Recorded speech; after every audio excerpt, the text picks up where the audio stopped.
Hi, I'm Peter Bell and welcome to the Port to Pub briefing video.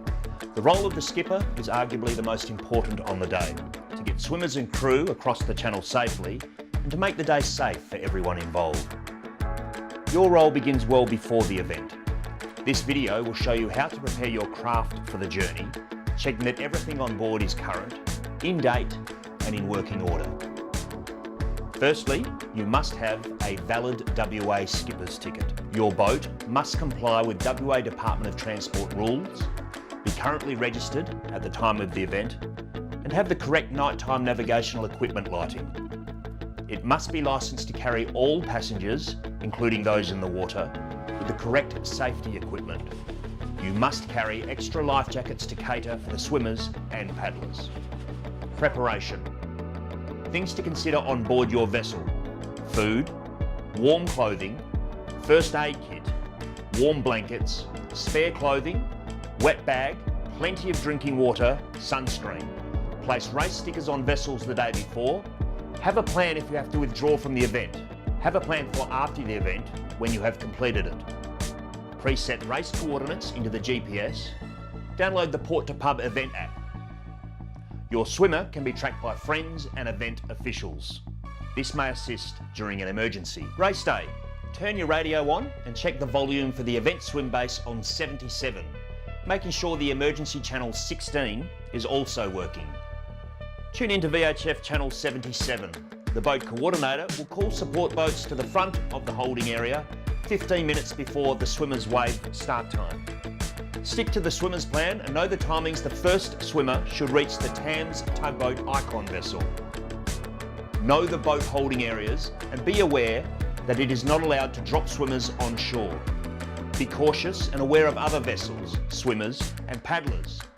Extra caution will be required during the day due to the increased number of vessels travelling within close proximity to paddlers and swimmers. 45 minutes prior to the start of their swimmer's wave, support boats are required to wait in a holding area, north and south of swimming exclusion channel. The north holding area will be 600 metres north of the start channel. That's adjacent to the railway pedestrian bridge and will be identified by a large yellow buoy. The south holding area will be 600 metres south of the start channel, adjacent to the Coast Port Beach restaurant, also identified by large yellow buoys. Blue HQ race official boats will patrol along the holding areas to ensure support boats maintain position behind the buoys. After moving to the front of the holding area, as directed by the boat coordinator on VHF channel 77, the boat coordinator will then advise the support boat to move from the front of the holding area to the start channel. Support boats moving from the holding area to start channel should avoid mixing with the previous wave support boats leaving the start channel area. Support boats may only meet up with their swimmer after the 1,000 metre buoys, which are two large buoys. 25-kilometre ultramarathon skippers need to plan with their swimmer the approximate time it will take for the swimmer to complete the 5-kilometre loop and to reach the 1,000 metres from shore buoys, which are the two buoys. Skippers should plan to arrive in the holding zone 45 minutes before their swimmer is expected to arrive at these buoys at 1 kilometre from the shore. Event rules. Tune in to VHF channel 77. The boat coordinator will call support boats to the front of the holding area 15 minutes before swimmer's wave start time. Support vessels must be 5 to 12 metres in length. Vessels of 10 metres and over are advised to stay south of the channel and the main fleet.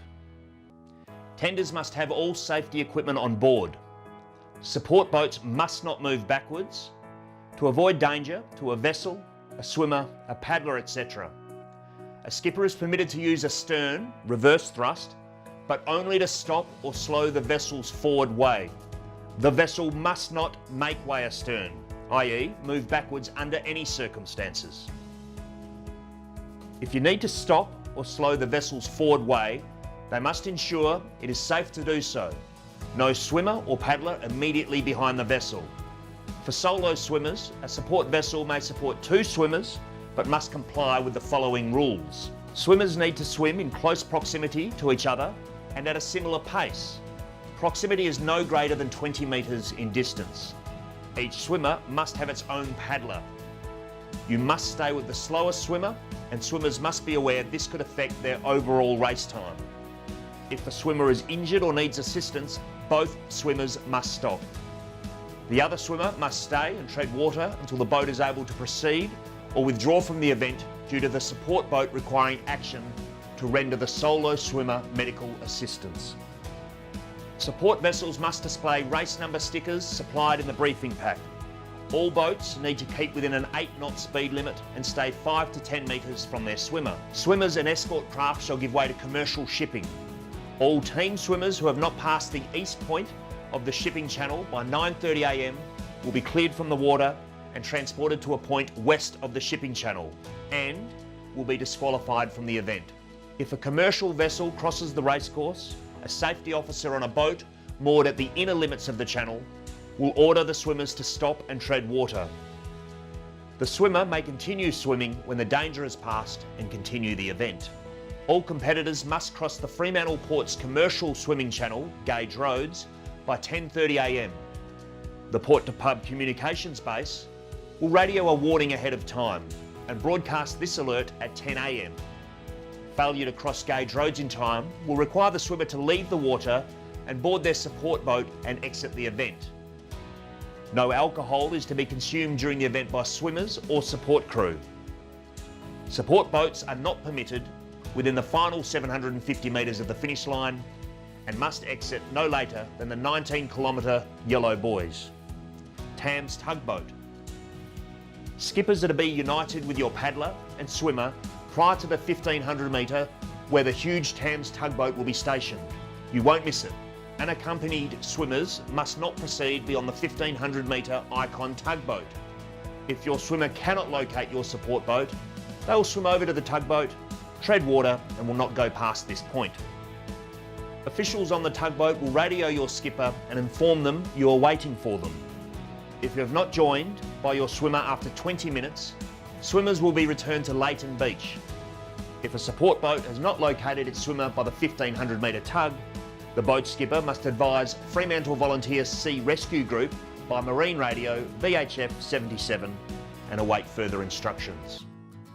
Once the support boat has been located, swimmers and paddlers may proceed beyond the tugboat. It is highly recommended the swimmer and paddler know what the support boat looks like and that the boat has a flag or lights or something to identify the boat from the other white and blue boats out there.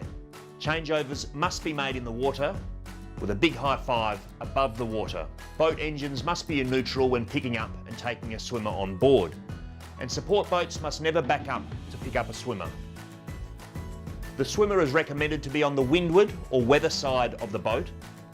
An extra spotter crew member must be positioned at the back of the boat if the boat driver is blocked from seeing the swimmer climbing on board. Solo swimmers may not touch or hold onto the kayak or boat or any other person at any time, or will be disqualified and not credited with an official Rottnest Channel swim crossing. This unfortunately includes if a shark is sighted and the swimmer exits the water. If a duo or team spots a shark and is reported to officials via Channel 77, they may exit the water, wait at that location and may re-enter the water once deemed safe by the official, without disqualification, but no time deduction will be given.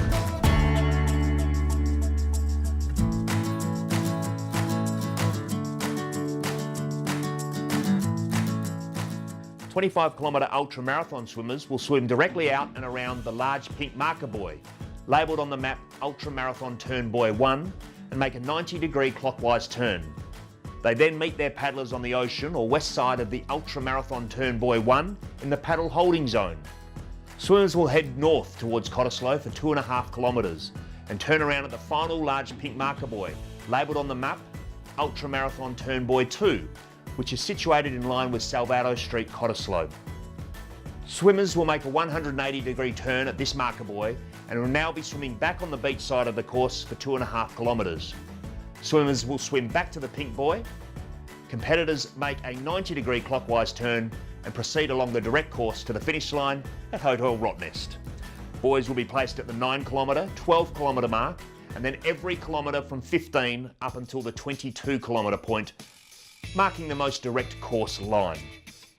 There are red buoys placed north of the rum line at 15 kilometres, 19 kilometres and the 22-kilometre mark. Skippers must guide the swimmers to remain south of the buoys at all times. For the direct 19.75 kilometre course, swim course buoys will be placed at the 4 kilometre, 7 kilometre and then every kilometre from 10 to 17 kilometres, marking the most direct course line. There will also be red coloured buoys to the north of the run line at the 10 kilometre, 14 kilometre and 17 kilometre marks. Swimmers must remain south of these buoys. Skippers on approach to Thompson Bay, Rottnest Island, you must leave your swimmers at the 19 kilometre gates, 2 yellow buoys, so all the duo and team swimmers should jump in here with enough energy to swim the last kilometre together.